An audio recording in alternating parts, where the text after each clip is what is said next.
Iraq యుద్ధం జరుగుతుంటే మనం ఏం చేయగలంలే అని చూస్తూ కూర్చున్నాం, లేదంటే మన వాళ్ళని తీసుకురావడానికి వాళ్ళ హెల్ప్ అడుగుతూ కూర్చున్నాం ఒకనాడు జరిగినటువంటి పరిణామాలు. అలాంటిది ఇవాళ యుద్ధాల మధ్యలో ముందుగానే మన వాళ్ళని తీసుకొచ్చేయడం, యుద్ధం జరుగుతుండగా కూడా అర్ధరాత్రి పూట్ల ఆపరేషన్స్ చేసి మరి మన వాళ్ళని తీసుకురావడం లాంటి పరిణామాలు చూస్తున్నాం. ఒకటి విదేశాంగ విధానం, దౌత్య విధానం అన్నమాట, తర్వాతన రక్షణ విధానం, మూడు కలగలిపి అద్భుతమైనటువంటి ప్రక్రియ జరుగుతుందనడానికి సాక్ష్యం ఇజ్రాయెల్కి సంబంధించినటువంటి ఒక నౌకని ఇరాన్ సంబంధించిన సైన్యం మొన్న హైజాక్ చేసింది, వాళ్ళ దృష్టిలో స్వాధీనం చేసుకుంది. మామూలు భాషలో చెప్పాలంటే హైజాక్. దాంట్లో 17 మంది వరకు ఇండియన్ సిబ్బందే ఉన్నారు, భారతీయులే ఉన్నారు. అందులో ఒక మహిళ కూడా ఉంది.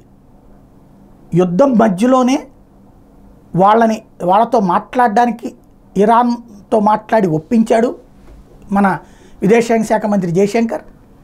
వాళ్ళని మన వాళ్ళు వెళ్ళి కలవడం కుదిరింది. అట్లాగే అందులో ఉన్న మహిళని విడిపించాలని మనం అడగడం, వెంటనే వదిలిపెట్టేయడం, ఆమె ఇప్పుడు ఇండియాకు కూడా చేరుకోవడం అన్నది కీలక పరిణామం. ఇరాన్ ఆధీనంలో ఉన్న సరుకు రవాణా నౌక MNC ఏరిస్లోని 17 మంది భారతీయ సిబ్బందిలోని ఏకైక మహిళా క్యాడెట్ సురక్షితంగా స్వదేశానికి చేరుకున్నారు. కేరళలోని త్రిశూర్కి చెందిన అంటెస్సా జోసెఫ్ని ఇరాన్ ప్రభుత్వం విడుదల చేయడంతో గురువారం మధ్యాహ్నం విమానంలో కొచ్చిన్కి చేరుకున్నట్టు విదేశాంగ శాఖ చెప్పింది.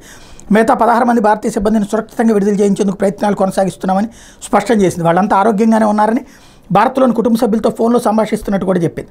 విదేశాంగ మంత్రి ఎస్ జయశంకర్ 4 రోజుల క్రితం ఇరాన్ విదేశాంగ మంత్రి అమీర్ అబుల్లాహియాంతో మాట్లాడిన విషయాన్ని గుర్తు చేసింది. ఇజ్రాయెల్తో సంబంధాలు ఉన్నాయనే అనుమానంతో ఇరాన్ ప్రత్యేక బలగాలు ఈ నెల 11న హౌర్ముజ్ జలసంధిలో ఉన్నటువంటి MNC ఏరిస్ నౌకని స్వాధీనం చేసుకున్నది.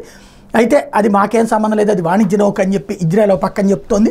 అది యుద్ధానికి సంబంధించింది కాదన్నటువంటిది. ఈ నేపథ్యంలో ముందైతే మన వాళ్ళని విడిపించుకోవడంలో మొదటి ప్రక్రియ సక్సెస్ అయింది యుద్ధం మధ్యలో కూడా.